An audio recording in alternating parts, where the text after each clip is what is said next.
Tan, ta, ta, tan. Regardez, ce t-shirt. Il est pas beau? Goldorak. Un cadeau de Noël.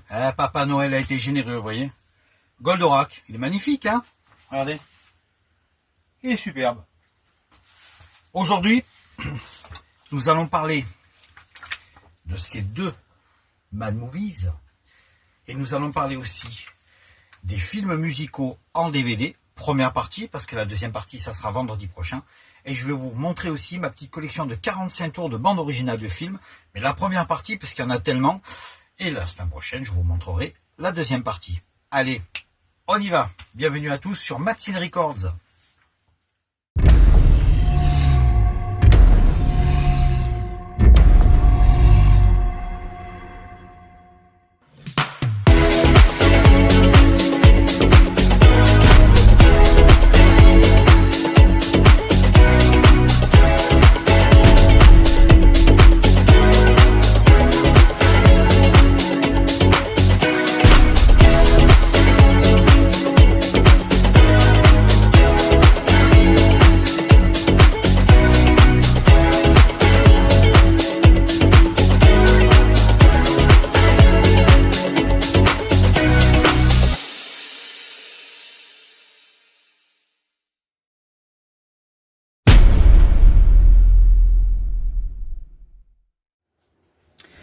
Eh bien bonjour à tous pour ce nouveau numéro de Mad Cine Records et évidemment tradition oblige. Nous démarrons par deux anciens numéros de Mad Movies pour vous présenter toute la collection que j'ai. Je les ai quasiment presque tous. Là nous en sommes au numéro 85. Quand ça sera fini, puisque là on va arriver petit à petit jusqu'au numéro 100, on attaquera de ce côté les impacts. Magazine Impact, j'en ai quelques-uns, j'en ai pas beaucoup, j'en ai pas une tonne. Mais les impacts, ben, c'était tout simplement le petit cousin du Mad Movies, qui était plutôt centré sur les films d'action, les films d'aventure, les films d'arts martiaux, le cinéma coréen, voilà, le cinéma international, mais c'était basé surtout sur le cinéma d'aventure et d'action. Alors que là, par contre, nous allons continuer, là, le 112, il y aura le 113, jusqu'à pratiquement les Mad Movies, jusqu'à 2025, et après on continuera encore par la suite. Voilà. Voilà donc cet ancien numéro. Évidemment, ben, on était en cette période de 1993, on était en plein milieu de la Jurassic Park mania, et donc là évidemment Jurassic Park était sorti. Je crois que là nous en étions pas loin d'ailleurs, il me semble. Attendez, je vérifie. Je crois que c'est à ce moment-là que il était sorti Le Monde Perdu. Oui, Le Monde Perdu, effectivement. Donc là par contre, c'est vrai que le deuxième film arrivait à ce moment-là, et là ils avaient refait un document sur Jurassic Park. Alors ils nous avaient reparlé de tous les anciens films, les mondes perdus, les originaux. Il y avait Gorgios, il y avait le 1 million d'années avant Jésus-Christ. Évidemment, petit hommage à Ray Harryhausen, il est là, hein. Ray Harryhausen, l'inoubliable, qui lui est un véritable dieu du cinéma d'aventure fantastique, avec des créatures incroyables qui nous avaient livré lors des films comme Le Choc des Titans, Jason les Argonautes. Voilà, ce spécial dinosaure est absolument inoubliable aussi. Les cassettes, alors il y a un truc que je voudrais vous montrer, je crois que c'est ce côté. Alors là, oui, on avait ça. Ah oui, donc c'est 93, oui, voilà. Septembre 93, là c'était pour Jurassic Park, le cobaye de Brett Leonard qui était sorti, regardez, en VHS et en laserdisc. Deux format qu'on ne trouve absolument plus du tout maintenant. Cassette vidéo, regardez, en vente partout. Voilà, c'était sorti chez Delta Vidéo. Et là, ce sont deux formats qu'on ne trouve plus maintenant. Il faut vraiment les rechercher pour les avoir. Maintenant, c'est le DVD et le Blu-ray à la place. Et puis aussi le Blu-ray 4K. Voilà. Mais les laserdiscs, c'était impressionnant. C'était vraiment très beau. Bon, les VHS aussi. Et maintenant, c'est devenu des objets cultes. Et on avait celui-ci. Là, on part en 1998 dans le 112 avec Sphere, le fameux film avec Dustin Hoffman, Samuel Jackson et Sharon Stone, Dark City de Alex Proyas, Le Loup-garou de Paris d'Anthony Waller et le fameux Vampire de John Carpenter. Celui-là, c'est un pur chef-d'œuvre du genre. Il est génial. HK Vidéo, là aussi, toujours cette collection avec cette boutique. Les magazines, les rayons laser, Evil Dead 2. La peau sur les os, Thinner, le coffret Alien, les Enfants du Maïs 4, c'était l'actualité à cette époque, en 1998, qu'on pouvait trouver Dr. Wise, c'était avec Jet Li. Ça, c'était des films que je recevais, évidemment, quand en pleine période où je travaillais à Vidéostar. D'ailleurs, petit bonjour, petit coucou à mon ancien patron, Patrick. Si tu te reconnais, Patrick, je sais que tu te reconnais, Patrick, tu te vois, regarde, tu es là, Patrick? Où il est, Patrick? Non, c'est pas là, c'est pas Patrick, ça. Mais voilà. Donc, petit coucou à Patrick de Vidéostar, ça, c'était vraiment l'époque, bienvenue à Gataka, où je travaillais là-bas, donc. C'était tous les films qu'on recevait à ce moment-là. C'était évidemment pratiquement que de la VHS, puisque le DVD n'était pas encore vraiment commercialisé. 1998, ça arrivait à peine, le DVD, c'était pas encore bien ça. Mais les VHS étaient en plein essor, quoi. On était en plein Fantasme 4 était prévu à l'époque, ouais. Je m'en souviens. Et regardez, ce qui est un truc qui est génial, c'est ça, regardez. Regardez-moi ça. Elle y a encore cette collection. Mad Movies, le retour de Freddy et ses amis. Ils avaient réédité dans cette collection les 3 premiers Freddy, les Griffes de la nuit, la revanche de Freddy, les Griffes du cauchemar. Et là, vous aviez la baie sanglante de Mario Bava, le dentiste de Brian Yuzna, Morceau Grimm de Sam Raimi, l'île du Docteur Moreau. Regardez, l'original était là avec Michael York et le fameux Zombie de George Romero. Ça, c'était une belle collection, hein. Je vous avais présenté le fameux, au début, le fameux Amityville, la maison du diable de Stuart Rosenberg. Je vous l'avais présenté, souvenez-vous. Et puis il y a un livre qui n'a strictement rien à voir avec Mad Movies, un film dont je vous ai parlé il n'y a pas longtemps. Je vous ai même montré le DVD du film. C'est celui-ci. C'est c'est l'adaptation qui avait été refaite par Jean-Jacques Hano au cinéma avec Jane Marsh. C'est celui-ci que j'avais lu il y a un petit moment déjà. Oui, ça fait un petit moment quand même, je l'ai lu. Marguerite Duras, L'Amant. Et donc c'était le fameux roman qui a été adapté donc en cinéma. Et donc c'est de ce roman dont je vous avais expliqué la dernière fois que le groupe Indochine avait composé le titre 3 nuits par semaine. Il s'était basé sur ce roman pour écrire cette chanson. Et cette chanson raconte cette histoire justement. Voilà. L'Amant de Marguerite Duras, elle est là Marguerite. C'est un roman très touchant, magnifique. C'est une histoire d'amour et une histoire plutôt sulfureuse, mais c'est vrai que c'est très touchant. Et moi, c'est un livre qui m'avait beaucoup marqué à l'époque. Je l'avais bien lu. Et j'avais vu le film juste avant, je crois bien. Ouais, juste avant. Voilà, le fameux roman L'Amant. Si vous avez l'occasion, évidemment, de lire cette histoire, eh bien, évidemment, elle est bouleversante. Alors, attendez, l'édition du film date de février 84. Là, on est en novembre 91. Voilà. L'édition est de novembre 91. 22 novembre exactement. Voilà. Allez, on passe directement dans la section ciné.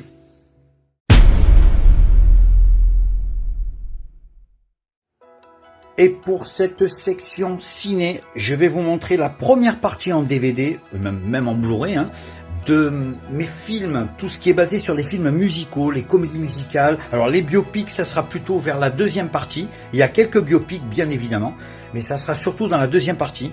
Mais dans les années 50, 60, 70, 80, 90, on a eu beaucoup de films musicaux. Il m'en manque quelques-uns. Je compte me procurer prochainement le Rocky Horror Picture Show avec Tim Curry que j'ai vu à la Fnac et d'ailleurs en Blu-ray.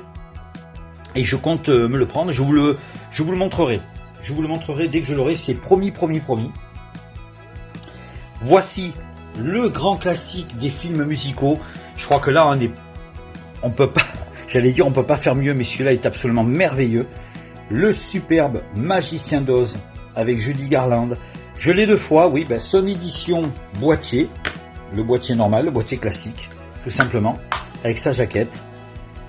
Et une édition que beaucoup de gens recherchent, la fameuse édition du boîtier Warner, le boîtier cartonné, avec le petit livre à l'intérieur. Alors attendez, ça s'ouvre ou pas là? Non, ça s'ouvre pas, c'est directement comme... Oui, ça s'ouvre. Ça s'ouvre, oh, regardez. Il est magnifique, hein. Il est magnifique. Superbe. Je vous laisse le temps de bien le voir. Regardez, il est magnifique. Si vous avez la chance d'y tomber dessus. Moi, je l'ai acheté au tout début, hein. Tout début qu'il était sorti en DVD. Vraiment, je crois que c'était dans le premier mois, il est sorti et je l'ai pris directement. Alors, le film date de 1939, ici. Et le DVD, l'édition est de 2000 et j'ai eu le lecteur DVD en 2002. Je crois que c'est un des premiers, il doit faire partie des 3, 4, 5 premiers films en DVD que j'avais acheté, avec Matrix et puis je sais plus quoi d'autre encore, et il faisait partie des premiers. J'ai eu la chance de le trouver comme ceci. Il est superbe. Le Magicien d'Oz avec Judy Garland, le classique. J'ai aussi celui avec Michael Jackson en Blu-ray DVD. Je vous le montrerai par la suite. Le fameux The Wiz. On continue avec les grands classiques. Alors, je n'ai pas vu celui avec Steven Spielberg. Je ne sais pas si je serais intéressé de le voir. Je ne sais pas du tout. Il paraît qu'il est pas mal. Mais bon, pour moi, pour l'instant, je me suis arrêté là. Le West Side Story de Robert Wise. Alors, Robert Wise, comment on dit, Robert Wise ou Robert Wise? C'est lui qui réalisera, il est là, voilà. C'est lui qui réalisera le fameux Star Trek, le film en 1979, et le fameux The Haunting, La Maison du Diable en noir et blanc, un film absolument effrayant. Celui-là, c'est un chef-d'œuvre, 10 Oscars. Même dans Le Gendarme à New York, ils ont carrément fait une scène où ils ont tourné, d'ailleurs la scène, je crois, au même endroit, il me semble bien, avec Louis de Funès, avec la fameuse chorégraphie, je crois que c'est Entrecôte Story, voilà, ça s'appelait comme ça, Entrecôte Story. Natalie Wood, voilà, Rita Moreno. Alors là, vous avez un casting incroyable, et la plupart de certains de ces jeunes iront dans Les Demoiselles de Rochefort avec Catherine Deneuve. Certains des acteurs là iront jouer dans ce film peu de temps après. D'ailleurs, Les Demoiselles de Rochefort, je vous l'ai présenté il y a quelques temps aussi. Voilà, c'est une édition collector avec le petit livret à l'intérieur, les 2 DVD avec tous les bonus. La jaquette est différente de d'habitude, mais je trouve qu'elle est jolie, celle-là, ça va. Voilà, West Side Story, le classique des grands classiques, toujours dans le domaine des films musicaux. Alors là, c'est incroyable parce qu'au début, je n'avais absolument pas accroché. J'ai mis du temps pour le voir. Il est sorti en 79, celui-là, 79 plutôt. J'ai mis du temps pour le voir. Alors, je l'ai vu en cassette vidéo en 95, je crois, mais je sais pas, j'avais pas aimé. Alors j'ai mis longtemps avant de m'y mettre. Et puis finalement, à l'époque, souvenez-vous, les magazines comme Télé 7 jours mettaient des DVD avec. Et un jour, ils proposent celui-ci. Bon, je me suis dit, je vais le prendre. Et là, cette fois-ci en DVD, peut-être que j'accrocherai. Et depuis, je ne peux plus m'en lasser. Sincèrement, je ne peux plus m'en lasser. Là, j'ai vraiment eu le coup de cœur que tout le monde a eu. Grease avec John Travolta, Olivia Newton-John. Celui-là est absolument sensationnel. C'est un film époustouflant, c'est coloré, ça danse, ça chante, c'est très rock'n'roll, hein. On est dans une période du rock'n'roll. John Travolta est merveilleux, Olivia Newton-John, elle est superbe. Voilà, ça c'est le classique. Alors j'ai la bande originale en CD, j'ai la bande originale aussi en double 33 tours vinyle, de l'original en plus, de 1979, hein. C'est vraiment un pressage original. Voilà. Un des plus beaux, il y a eu un Grease 2 avec effectivement Michel Pfeiffer, je ne l'ai jamais vu. Pourtant j'ai vu des bribes à la télé par-ci par-là, mais à chaque fois je ne m'y attardais pas. Peut-être qu'un jour je le prendrai, je sais pas. Pour l'instant, je vous conseille vraiment celui-ci, toujours avec John Travolta, évidemment, la référence du disco. John Travolta, la fête du samedi soir, Saturday Night Live avec la BO signé les Bee Gees, entre autres, hein, parce qu'il n'y a pas que les Bee Gees qui ont fait la BO. Là aussi, pareil, la BO, je l'ai en vinyle. Je l'ai 2 fois, même. J'ai une édition française et une édition américaine que je vous présenterai dans quelques temps. J'ai aussi le CD, évidemment. Mais là, voilà, là, on se régale. On est vraiment... Regardez, le boîtier est tout pailleté. Un peu comme le podium avec Benoît Poelvoorde que je vous ai montré la dernière fois, qui était tout pailleté, tout bleu. Là, pareil, vous voyez, c'est superbe. Et là, la suite, 1983, là aussi, pareil, j'ai la BO, en 33 tours vinyle, par contre, pas en CD. Stayin' Alive, la suite de La Fièvre du samedi soir, sorti en 83, quasiment plus de 6 ans après. Le film, la suite incontournable de La Fièvre du samedi soir. Réalisé par Sylvester Stallone himself. Et oui, c'est Sly qui a fait le film, d'ailleurs. Il apparaît à un moment dans le film, il fait un tout petit caméo. Ils sont en train de marcher dans la rue, l'un contre l'autre, l'un en face de l'autre, et boum, en ce moment, ils se touchent l'épaule, et puis ils se regardent à l'air de dire, qu'est-ce que t'as un problème, toi? Et donc, le gars se retourne, il regarde John Travolta, c'est Stallone. Évidemment, ça dure une fraction de seconde, c'est très rapide, mais joli caméo quand même, réalisé par Sylvester Stallone. Vous voyez, c'est écrit ici, c'est absolument incroyable, hein. Stallone est un très très bon scénariste, producteur, mais surtout aussi, parce qu'il a des scénaristes et producteurs et réalisateurs. Voilà, il a fait un petit peu un peu comme Rocky, hein, c'est lui qui a tout fait, quoi. Et Stayin' Alive, là, alors par contre, Travolta, physiquement, des heures de musculation il en a fait, hein, parce que là il a plus du tout le même ventre maintenant, je vous le confirme, mais franchement il est au top celui-là, il est très très très très bien, je vous le conseille vivement. Toujours dans les films musicaux, 1980, celui-ci, Fame. Alors je vous ai parlé lors du spécial Madonna de Alan Parker, un réalisateur que j'aime beaucoup, puisque évidemment Midnight Express, Pink Floyd, The Wall, Mississippi Burning, Angel Heart, donc on a quand même une pléiade de films absolument incroyables, mais c'est des films plutôt noirs, plutôt sombres, et c'est lui qui réalisa ce fameux Fame au début des années 80, c'est en 1980 carrément, hein. Là, on retrouve toute l'équipe de la série télé. Le problème c'est que, sincèrement, eh bien je trouve que le film est très bien, mais il est trop sombre, trop triste, il n'y a pas assez de joie, de gaieté dans ce film, un peu comme la série. Bon, il y a toujours une histoire de fond un peu dramatique, ça c'est sûr, mais celui-là quand même est assez sombre quand même, hein. C'est quand même un film, il est un petit peu plus quand même, on va dire, plus joyeux, Flashdance. Mais j'aime beaucoup quand même. Il y a eu un remake, il y a eu une comédie musicale, il y a eu Fame, ça a été un truc incroyable, hein. J'ai aussi le 33, la BO, je vous la montrerai en vinyle. Mais c'est vrai que ce film est quand même assez sombre. Je ne pensais pas que ça allait être aussi sombre que ça. Mais ceci dit, je vous le conseille, bien sûr, il fait partie des films cultes. Par contre, parmi les films cultes, et alors là, je n'aurai rien à redire, c'est celui-là. Alors là, pour moi, on tape sur le top des tops des plus grands films musicaux de tous les temps, si ce n'est peut-être même le numéro 1, les Blues Brothers. Alors, qu'est-ce qu'on peut dire sur les Blues Brothers? Je crois que tout a été dit, hein. L'inoubliable James Belushi, l'inoubliable Dan Aykroyd, tous les deux ensemble, qui était un groupe d'ailleurs, hein. John Belushi, je confonds toujours avec James, ils se ressemblent énormément, ils ont quasiment le même prénom. John Belushi, que dire des Blues Brothers? C'est un film absolument hallucinant. Il y a une version de 2h10, et là c'est la version longue qui dure un petit peu plus. Je crois que la version normale elle fait un peu moins de 2h, 1h55. Celui-là je crois qu'elle dépasse les 2h15. 2h15, oui, je dirais même 2h20, on n'est pas loin des 2h30 d'ailleurs, hein, puisque 141 minutes, ça fait quand même 2h21. C'est la version intégrale. On retrouve dans ce film des monstres de la musique noire américaine. Regardez, James Brown, Cap Calloway, Ray Charles, Aretha Franklin, il y a John Candy, qu'on connaît tous, on l'avait déjà vu dans Rasta Rocket quelques temps plus tard en 94, mais on l'avait vu dans d'autres films bien avant aussi. Carrie Fisher, notre princesse Leila dans les Star Wars. Henry Gibson, qu'on retrouvera notamment dans l'aventure intérieure et le fameux Monster in the Closet. Steve Lawrence, voilà.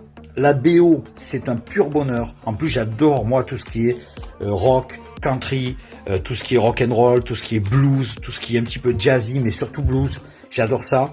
Et alors là, la BO, c'est un régal. Moi, quand je travaillais dans le vidéoclub, la BO, je l'ai toujours, le CD, hein. Je la mettais en boucle, hein. Ça, c'est le top. En plus, il y a des poursuites, des cascades, des scènes d'action hallucinantes dans les Blues Brothers. Je crois que ce film bat à plat de couture tous les autres films. Il y a aussi Kathleen Freeman qui joue le rôle d'une bonne sœur. Oh là là, la pingouine. J'adore. Le coup de la pingouine. Le début du film, c'est absolument hilarant.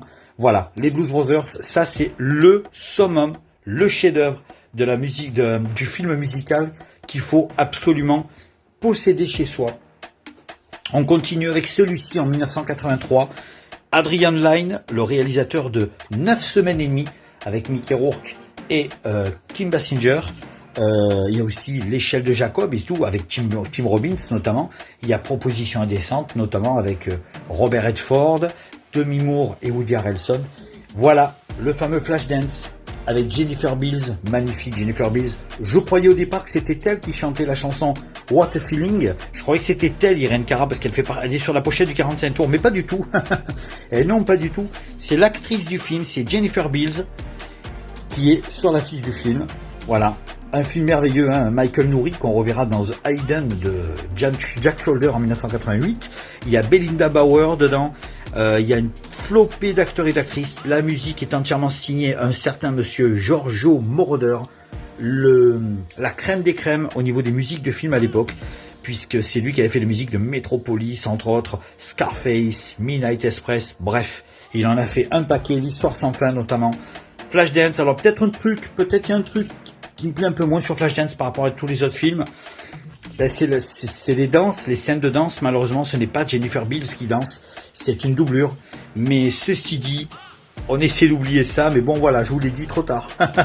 C'est trop tard, mais c'est pas grave. Voilà, au moins comme ça c'est dit. C'est juste ça qui me déplaît dans ce film, mais le reste, le film est absolument culte. 1983, le film est resté pratiquement un an à l'affiche.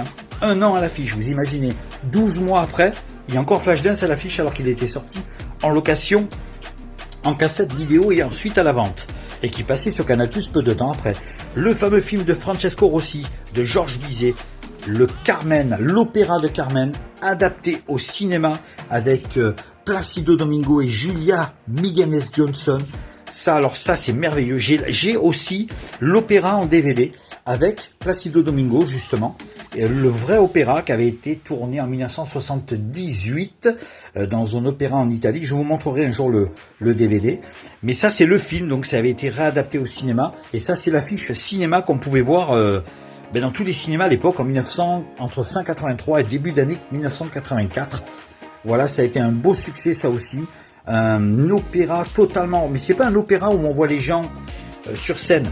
C'est carrément fait comme un film, quoi. Il y a les décors naturels, on est en extérieur. C'est une histoire, tout simplement. C'est un film, c'est pas un opéra, quoi. Mais c'est beau, c'est bien chanté. Elle chante très très bien. Voilà. Ça, c'est absolument un grand classique. Si vous aimez les opéras, le Carmen de Bizet, de Francesco Rossi en 1984, je vous le conseille. On continue avec quelque chose de totalement différent. On part de Carmen et on est toujours en 84. Et en 1984, qu'est-ce qu'il y avait comme film musical? Je suis sûr que vous allez deviner. Évidemment, le Footloose, Kevin Bacon, Laurie Singer, Jan West, John Lithgow. À noter aussi la présence de Chris Penn, le frère de Sean Penn, qui danse dans le film en plus, qui est absolument incroyable. Ça, c'est une affiche qu'on connaît tous. Moi, je l'avais vue en grand, le Lorgnier, le centre-ville, dans tous les cinémas. Je me souviens de cette affiche qui m'avait beaucoup marqué. Et la bande originale que j'ai aussi, j'ai les 45 tours. Je vais vous montrer ça tout à l'heure. Je vous montrerai aussi j'ai le CD, aussi la bande originale. Alors, dedans, évidemment, Kenny Loggins, Bonnie Tyler, sans compter tous les autres, Shalamar.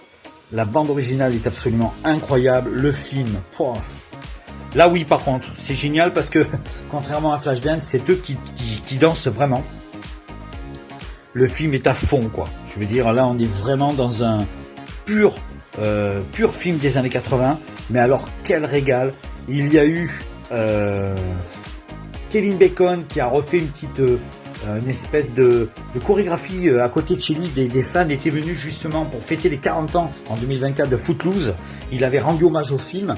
Mais il y a eu par contre une nouvelle version qui a été faite, un remake. Mais bon, c'est ça avec les remakes, c'est ça le problème. C'est que 40 ans après, on voit des acteurs qui n'étaient même pas nés quand ce film est sorti. On entend les chansons, mais c'est plus les originaux, c'est-à-dire on entend Holding Out a Hero, on entend, mais c'est pas Bonnie Tyler qui chante. On entend Footloose, mais c'est pas Kenny Loggins qui chante.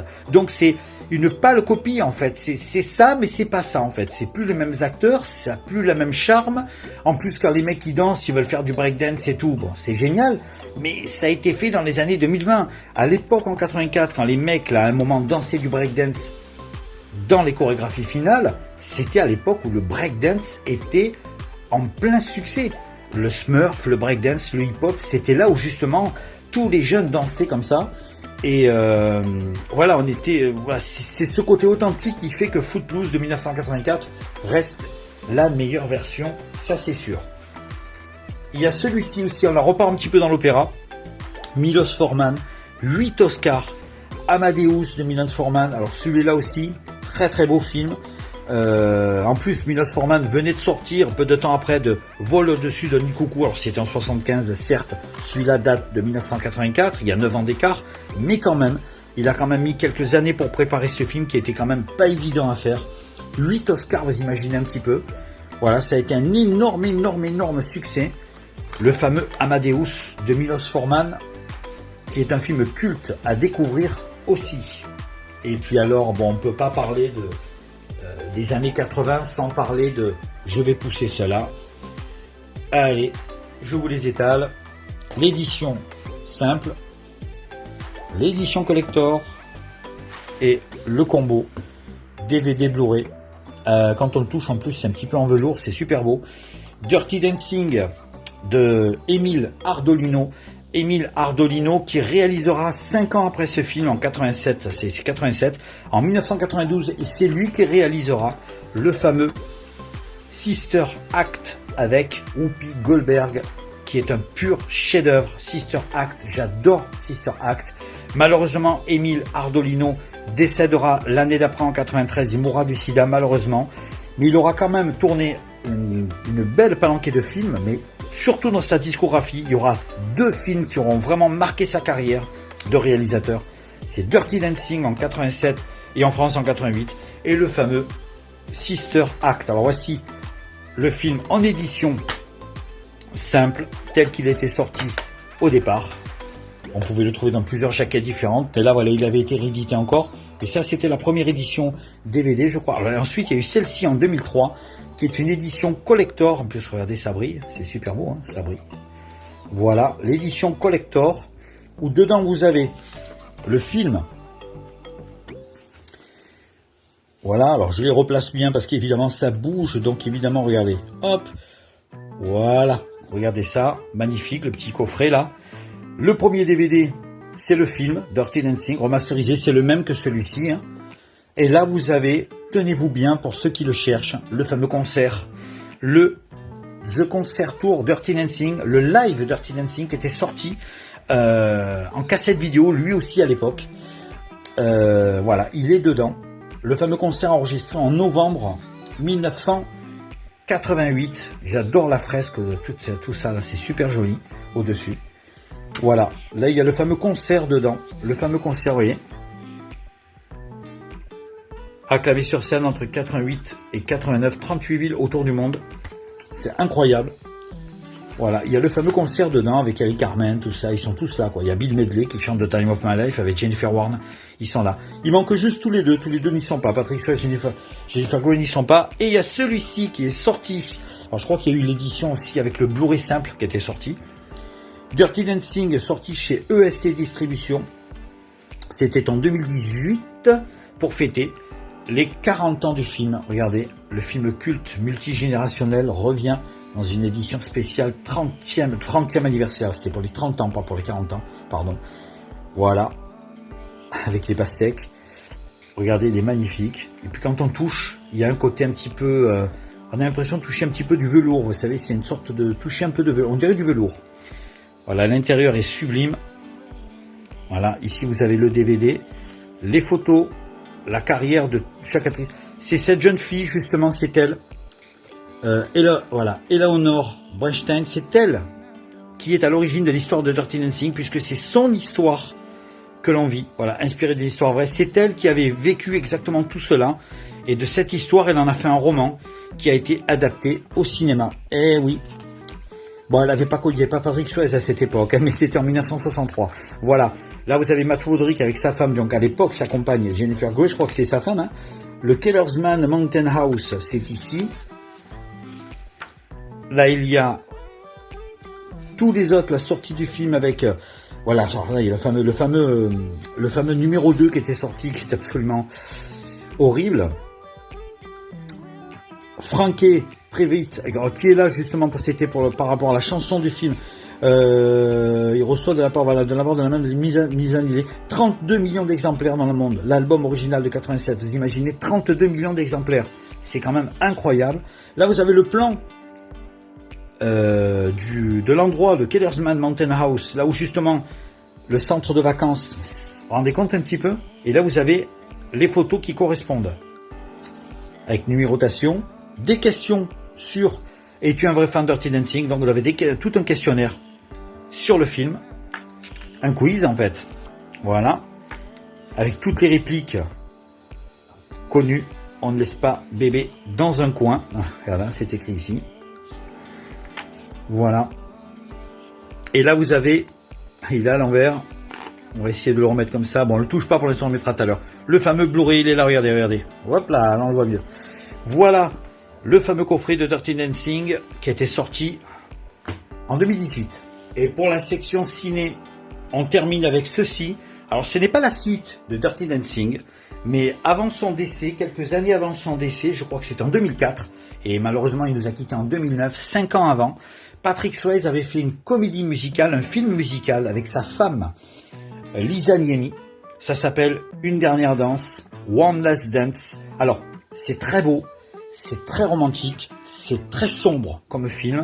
On n'est plus du tout dans le côté coloré, festif de Dirty Dancing. C'est un film avec un ton beaucoup plus sérieux, mais ça fait quand même plaisir de voir Patrick Swayze danser avec sa femme. C'est absolument merveilleux, One Last Dance. Après, c'est un film très noir, très sombre, hein. C'est pas du tout, là d'ailleurs on le voit un petit peu, ça n'a plus rien à voir avec Dirty Dancing, vous voyez, qui est beaucoup plus festif, on va dire, beaucoup plus coloré, il y a beaucoup plus de joie, d'animation. Là, c'est plutôt un drame.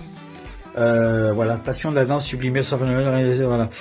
Voilà, émotion forte. Voilà, donc là, on a un film totalement différent, mais c'est très très très beau. Patrick Swayze nous quittera 5 ans plus tard, malheureusement. Voilà. Très beau One Last Dance.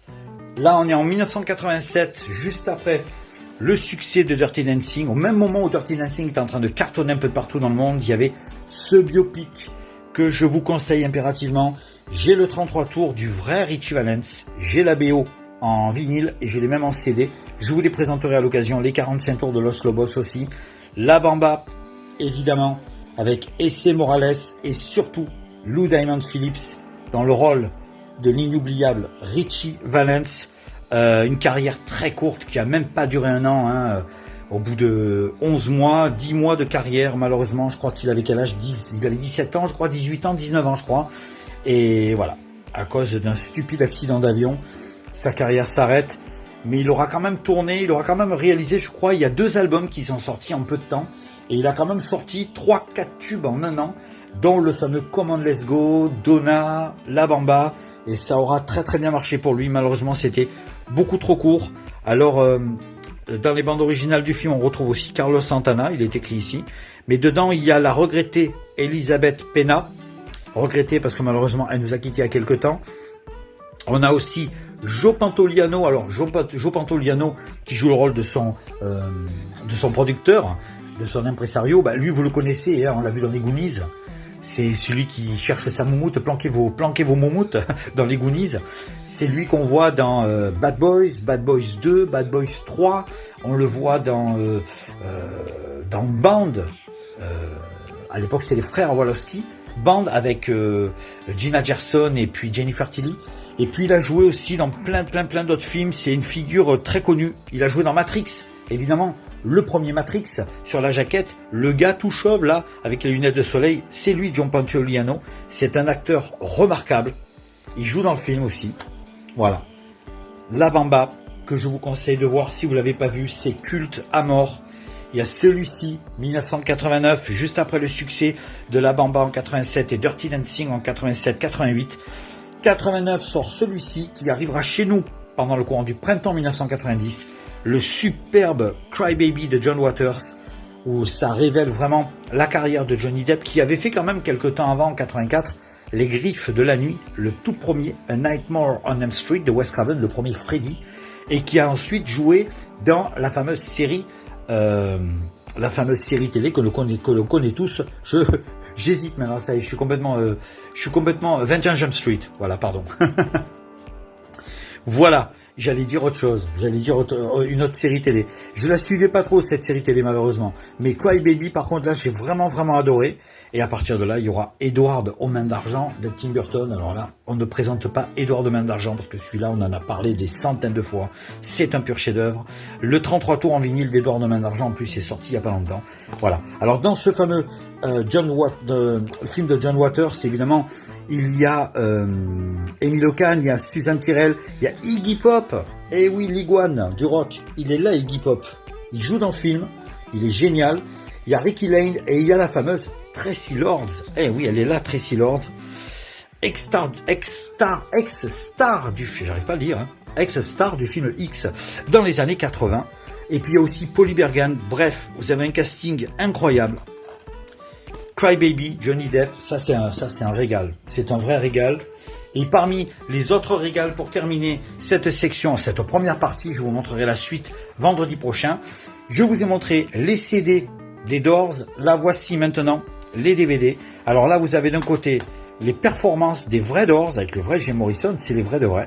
Voilà, des performances télé, on va dire des Spokitone, c'est ça, Scotipone, je n'arrive jamais à prononcer ce mot. On va dire que c'est les vidéoclips d'époque, hein, et leur passage télé, avec tout ça comme track listing.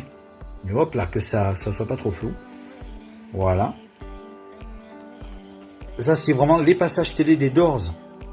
Et pour compléter le tout, mais il y a le film d'Oliver Stone, le fameux chef-d'œuvre avec Val Kilmer, que je vous conseille de voir à tout prix. Si vous ne l'avez pas vu, les gars, regardez ça.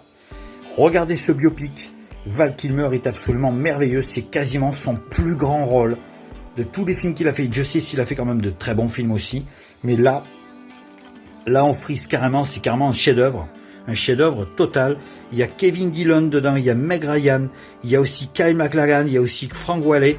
Voilà, c'est un film. Il y a Michael Madsen et puis Billy Idol. Vous voyez, Billy Idol est écrit ici. Billy Idol qui fait une apparition, qui venait d'enregistrer son album Charmed Life, et je vous avais expliqué qu'il avait eu un accident et qu'il n'a pas pu tourner dans Terminator 2 de James Cameron, puisque James Cameron l'avait choisi. Malheureusement, il n'a pas pu le faire, mais il a quand même eu un petit rôle dans ce film, puisqu'il est fan des Doors, ça tombait bien pour lui. Voilà. Les Doors d'Oliver Stone, ça, c'est vraiment à posséder et à voir. Si vous ne l'avez pas vu, procurez-le. Vous m'avez compris, achetez-le, quoi. Achetez-le.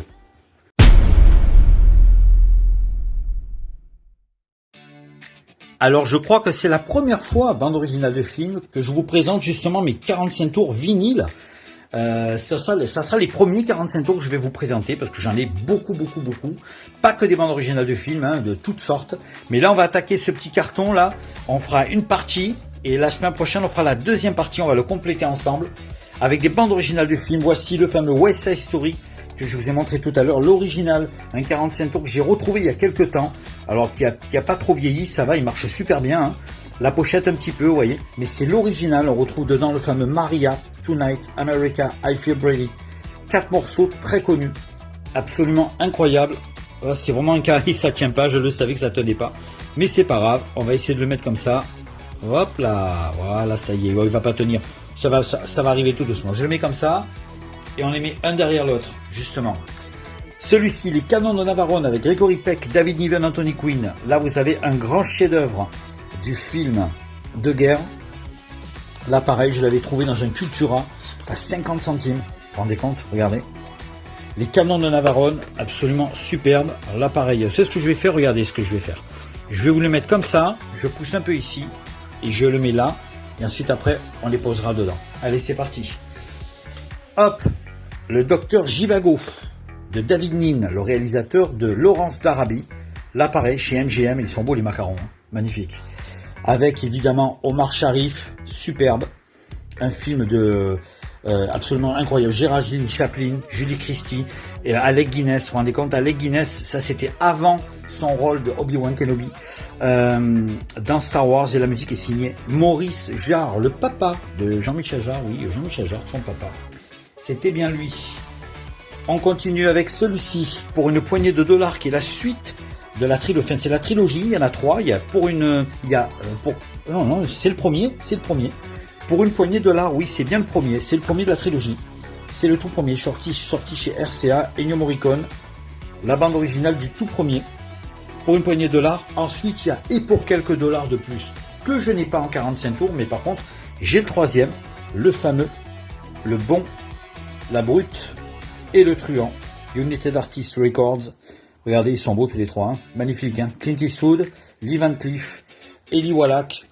Toujours la musique est signée par Ennio Morricone. Et toujours chez Ennio Morricone, il y a celui-ci. Alors, j'ai un peu du mal à l'écouter, cette musique. Je la trouve tellement belle que je la trouve même horriblement triste. Que si vous êtes plutôt d'humeur maussade et monotone, c'est une genre de musique qui peut vous faire pleurer facilement. Il était une fois dans l'Ouest de Ennio Morricone, le fameux générique d'origine.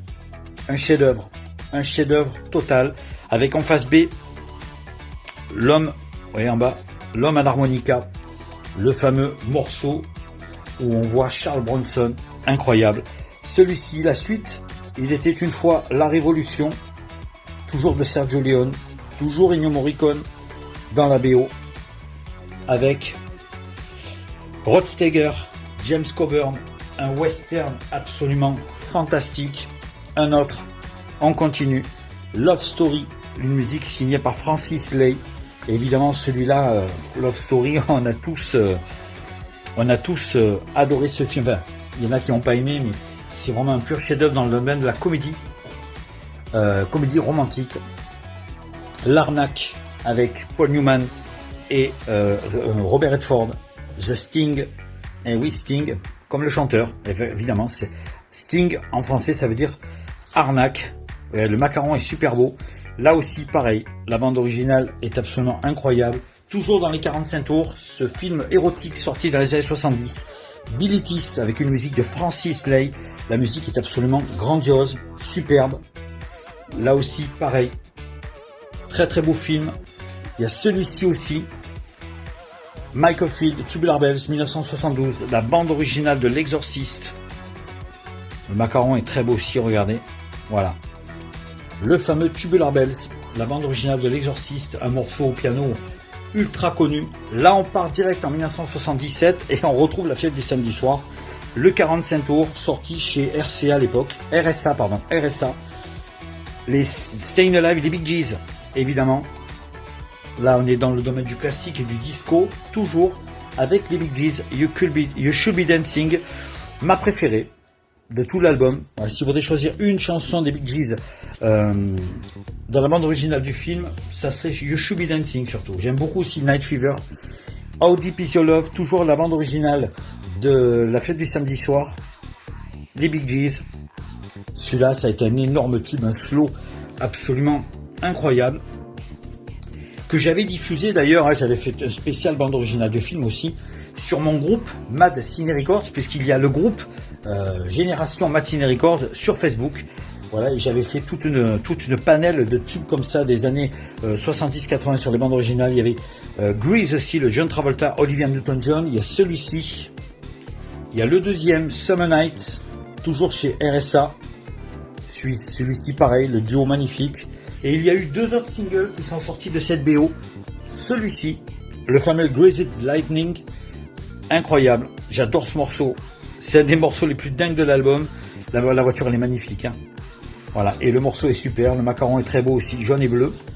Et le quatrième single, toujours de cet album, c'était le slow Sandy, chanté par John Travolta, toujours issu de la BO de Grease. Voilà. On continue. Dans les BO, 1979, il y a celui-ci, eh oui, Pink Floyd, Another Brick in the Wall. Regardez à l'époque, regardez, je le remets bien, regardez le prix à l'époque, 14 francs. Vous imaginez, ça fait même pas 2 euros, hein. 2 euros à tout casser, quoi. 2 euros en 45 tours. Voilà, mais c'était neuf, c'était à l'époque, ça sortait vraiment au moment où il fallait que ça, voilà. Run Like Hell, ça c'était le deuxième single extrait de la bande originale. Et dans les bandes originales, on continue avec celui-ci, le Bette chez Atlantic Records, Bette Midler, When a Man Loves a Woman, superbe, extrait de la bande originale du film The Rose. Je vous en ai parlé tout à l'heure. Irene Cara, Fame, toujours chez RSA. Alors RSA, vraiment, ils ont signé un paquet de ce petit logo là. Ils ont signé un paquet de bandes originales de films fin des années 70, début des années 80. C'était absolument incroyable. Vous avez le fameux, oui, alors là on part en France, Richard Sanderson, La Boom, Reality, musique de Vladimir Cosma, un des films cultes des années 80, évidemment Sophie Marceau, qui démarrait, et puis Richard Sanderson, que j'avais vu en vrai lors d'un concert qui a été donné sur les plages du Morillon, avec RMC, Radio Monte Carlo à l'époque, c'était en 1982, je crois, 81, 82, et donc il y avait plein de stars, moi j'étais tout petit, j'avais 10 ans, 11 ans, 12 ans, j'étais avec mes parents, et il y avait une scène, et donc il y avait donc un grand concert avec beaucoup de monde, et Richard Sanderson qui est arrivé, qui avait chanté son fameux tube. Allez, on part sur James Bond. Rien que pour vos yeux, Sheena Easton, For Your Eyes Only, superbe. Bande originale du James Bond avec Roger Moore en 1981. Là, on est sur une autre bande originale de film que j'adore. Christopher Cross, un chanteur dont je suis très fan. J'ai quasiment les 4 premiers albums qu'il avait fait, les plus cultes, qu'il avait fait dans les années 80, je les ai en vinyle. Christopher Cross, Arthur Stems, Best You Can Do Is Falling in Love. C'était la chanson avec Liza Minnelli, le film à Arthur avec Liza Minnelli et Dudley Moore, le regretté Dudley Moore. La face B, on retrouve le titre Ride Like the Wind, qui était en face B. C'était sorti chez Warner à l'époque. Voilà, le film, il est là. J'ai même la BO en 33 tours vinyle. Et celui-ci, l'album, je l'ai en CD et en vinyle aussi. Il y a les 2 singles face A, face B, les 2 tubes dans un seul 45 tours. On continue avec celui-ci, évidemment. Ben là, alors là, les gars, je crois on n'a pas besoin d'en rajouter. Rien que de voir la pochette, on a compris la musique. On a la musique en tête déjà. Ennio Morricone, Jean-Paul Belmondo, Shimai, Le Vent, le Cri, la bande originale. Le Professionnel, un film incroyable. Je vous l'avais présenté en DVD dans ma collection. Jean-Paul Belmondo, Mel Brooks, que j'adore. It's Good to Be the King. C'est bon d'être le roi. C'était en 1981-82 chez RCA Records. Là aussi, pareil. Regardez. Ah là là là là. Celui-là, il est absolument merveilleux. Incroyable. Quand il descend les 15... Non, c'est les 15, il fait tomber, hein, c'est ça. Il fait tomber la plaque avec les 50 commandements. Il fait tomber les 15. Et en fait, non, il y en a 10. C'est bourré de gags, ce film. J'adore ce film. Et là, le morceau est absolument magnifique avec, évidemment, la Marseillaise. Au début, on entend la Marseillaise, bien sûr. Les Sudoués, après, les Sudoués passent le bac. Ils avaient sorti celui-ci. Et c'est le morceau que tout le monde adore. Destiné. Et oui, Guy Marchand. La musique de Vladimir Cosma. Le fameux Destiné, et oui, c'est le 45 tours extrait de la bande originale du film, toujours dans le domaine de l'émotion, une bombe au cinéma, E.T. de Steven Spielberg, un succès phénoménal, et une musique sublime de John Williams, le 45 tours de la bande originale, l'original, je me rappelle quand ma maman me l'avait acheté en 1982, juste un peu avant les fêtes de Noël, et toujours à cette époque, celui-ci, Yves Duteil, Brisby et le secret de l'anime, un dessin animé sublime qui a été édité il y a quelques mois en coffret DVD Blu-ray pour rendre c'est un coffret pour rendre hommage au réalisateur Don Bluth. Voilà, je n'y arrivais plus, Don Bluth. Et voilà, alors ça c'est un dessin animé sublime. Je vous le conseille vraiment, la chanson est très très très belle, bien sûr. Hein. Yves Duteil à l'époque nous livrait de très belles mélodies. Celui-ci, un duo de choc, Joe Cocker, Jennifer Warnes qui chantera The Time of My Life justement avec Bill Medley. Up Where We Belong, ma fameuse musique du film Officier Gentleman avec Richard Gere, magnifique. Il y en a d'autres des BO, hein. Je vous montrerai ça la prochaine fois parce que je vous ai dit qu'il y en a un paquet. La Boom 2, 1982, Your Eyes, le groupe Cook Da Book, où on retrouve donc Dennis Gray qui est ici. Puis là, vous avez Pierre Cosso qui jouait dans le film, un de ses premiers rôles. Brigitte Fossé, Sophie Marceau, Claude Brasseur. J'adore, c'est absolument merveilleux. La pochette est très belle. Le 33 tours est très beau, le 45 tours aussi. Sorti chez Carrère à l'époque. Voilà, le groupe Cook Da Book, que l'on voit d'ailleurs dans le film. Ah bon, alors là, évidemment, les gars, que dire. Rocky 3, Eye of the Tiger, Survivor, regardez cette pochette. En plus, le groupe est dedans, dans les yeux du tigre, l'œil du tigre, avec ce super macaron Scotchy Brothers. Regardez ça, si c'est beau. Eye of the Tiger, le 45 tours, un énorme succès. Ah, il y a Sylvester Stallone, il est là, regardez, il nous regarde, il a l'air méchant, il a l'air énervé contre Mr. T. Un énorme succès en 1982, au moment où Michael Jackson sortit Billie Jean. Deuxième bande originale de Mel Brooks. Eh oui, après La folle histoire du monde et le fameux It's Good to Be the King, il sortira un film qui s'appelle To Be or Not to Be, dont un single qui ressemblera un petit peu au précédent et qui est vraiment très très bien aussi. Voilà comment on peut faire rire les gens avec une histoire dramatique qui fait vraiment peur. Et Mel Brooks avait vraiment le don de nous faire rire avec ce qui n'était absolument pas drôle. Il avait le don de se moquer de tout. Et il était très très fort pour ça. Chez Island Records, To Be or Not To Be, Mel Brooks. Allez, une autre BO que j'adore, j'ai en 33 tours aussi. Ça c'est le 45. Le titre Forbidden Colors, David Sevnian avec Ryuichi Sakamoto. Le fameux thème de Furio avec David Bowie. Et d'ailleurs, Ryuichi Sakamoto, c'est lui, il joue dans le film. C'est là, il est acteur dedans. Et c'est lui qui a signé, on le voit là, la bande originale du film. Toujours dans les bandes originales du film culte, le fameux À nos amours, Cold Song de Close Nomi. Eh oui, Close Nomi, on se souvient tous de Close Nomi. Ce morceau est absolument merveilleux, c'est incroyable, c'est vraiment très lyrique et c'était la bande originale du film de À nos amours en 1983, plutôt 84. Toujours en 83, là on était avec Rita Coolidge dans le fameux chez AM Records. C'était Octopussy et la même année était sorti celui-ci qui est pas facile à trouver chez AM Records aussi, le fameux Never Say Never Again de Lani Hall, Sean Connery, Jamais plus jamais, avec dedans Kim Basinger qui faisait une de ses premières apparitions et aussi un fameux Rowan Atkinson alias Mr Bean qui était tout jeune et qui joue dans le film aussi. Voilà, incroyable cette petite anecdote et pourtant oui on le voit dans le film. Le frère de Sylvester Stallone, Frank Stallone, sortira Far From Over, extrait de la bande originale du film, de son propre film, réalisé avec John Travolta. Donc par rapport avec John Travolta, c'est Stallone qui a réalisé le film, je vous l'ai montré tout à l'heure. Le 45 tours, extrait de la bande originale de Staying Alive. Et il y a celui-ci aussi que j'adore, 1983. Jacques Deray nous signe Le Marginal avec Belmondo, sous une musique de Ennio Morricone, le 45 tours. J'ai aussi le 33. J'ai aussi la bande originale en 33 tours, avec notre grand Bébel. Voilà, et donc nous terminons tout doucement cette première partie avec cette bande originale du film Sandy. Alors c'est une comédie que je ne connais pas trop, je me souviens un peu de cette affiche. Il y a Michel Galabru dedans et Sandy, cette demoiselle, c'est Sandy Stevens. Regardez, elle est là. Voilà, Sandy Stevenson, qui s'appellera Sandy Stevens, qui en 1988 était numéro 1 du top 50, souvenez-vous. Alors là, nous sommes en quelle année ? 83, voilà, chez Barclay. Eh bien, c'est elle qui chantera J'ai faim de toi. Oh, j'ai faim de toi, la fameuse chanson qui avait été utilisée pour les publicités des yaourts Chambourcy. Chambourcy, oh oui, vous vous en souvenez ? Eh bien, avec sa chanson J'ai faim de toi en 88, elle avait été numéro 1 du top 50. Et elle avait fait une comédie musicale 5 ans auparavant, en 83, qui s'appelait donc Sandy. Mais je n'avais pratiquement presque pas entendu parler de cette comédie musicale. J'ai trouvé ce single il n'y a pas très longtemps.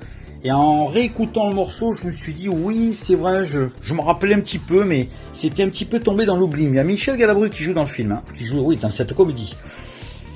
Flashdance, Irene Cara. Alors là, on a toujours Jennifer Beals, c'est pas Irene Cara. Le 45 tours numéro 1 aux USA, What a Feeling. Celui-là, il est superbe, ça a été numéro 1 de partout. Voilà, et évidemment, toujours dans Flashdance, on finit avec les 45 tours de Flashdance. Il y a celui-ci, évidemment, Maniac, Michael Sambello, toujours issu de la même bande originale du film. Les pochettes sont superbes. Il y a eu plusieurs 45 tours issus de cette bande originale de film. Des 45 tours surtout sortis aux États-Unis. Et apparemment en France, il y en a eu quelques-uns, mais ils sont beaucoup plus rares. Et notamment celui-ci. Regardez. Pas facile à trouver. Joe Esposito, Lady, qui fait partie de la BO de Flashdance. Toujours chez Casablanca, Records, toujours pareil, regardez. Le concept est à peu près pareil que les autres. Voilà. La pochette est comme ça. Et un truc qui est absolument dingue. Alors là, je m'y attendais pas. Quelques mois plus tard, je vais dans un autre magasin et je tombe sur ceci. Alors ça, c'est énorme. C'est un 45 tours de Joe Esposito, Lady, qui est très rare déjà au départ, mais qui en plus a un visuel coloré totalement différent. Je ne savais pas qu'il était sorti sous cette pochette aussi. Là, il est noir avec des écritures jaunes et bleues. Et là, il est bleu avec des écritures jaunes et rouges. Voilà, c'est le même 45 tours. À la seule différence que voilà, la couleur n'est pas la même. Vous vous rendez compte ? Alors déjà, celui-là est très rare, mais alors le trouver en 2 éditions comme ça, j'aurais jamais pensé y tomber dessus un jour. Je crois qu'il y a King Carnes aussi qui avait sorti un autre single, il y avait Donna Summer, il y avait 3-4 titres qui étaient sortis, ou 5 titres je crois qui étaient sortis de l'album. Si un jour j'y tombe dessus, je vous les montrerai. Mais je suis très content de les avoir. Alors évidemment les 2 premiers c'est sûr, c'est les 2 plus connus. Alors celui-là, 45 tours, Joe Esposito, Lady, en plus c'est un slow magnifique, c'est un des plus beaux morceaux de l'album. Voilà, là on va mettre tout ça là-dedans et je vous montrerai ensuite la suite de ce petit carton là, avec tous les autres 45 tours. Là on s'arrête en 1983 on va dire, on est en 83, c'est ça ouais. On va continuer après, vous allez voir il y a d'autres super trucs qui vont arriver. Une petite conclusion. Allez, j'arrive.